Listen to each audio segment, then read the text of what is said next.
Za proglašenje Cokarić, Puljko, Cecić, molimo da se pripreme 3 medalje, a medalje će uručiti gospodin Denis Karlović. Evo, on je ovdje s nama tu u blizini. Kada bude red na dodjelu, pozvat ćemo gospodina Karlovića, neka nam se pripreme juniorke Cokarić, Puljko i Cecić. Start 400 metara.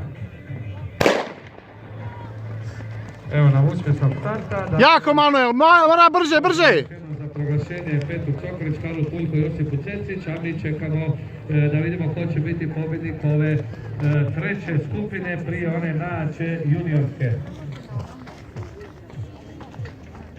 Već je Heli za sada u vosku, tamo do njega je Dominik Krešo, Zvonimir Čurić je u stazi 6, Rački 3, Jandroković Manuel, evo koji sada kreće u posljednjih 150 metara i Tim Dolšak.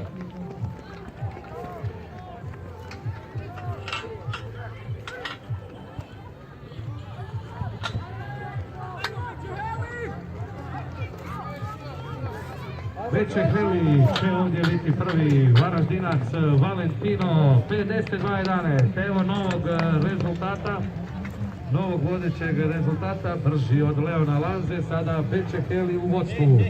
Valentino Bečeheli, kadet Slobode iz Varaždina, 2003. godište. Evo, pričekat ćemo službeno rezultate, pročitat ćemo Manuel semafora, onda ćemo dobiti službeno na papiru.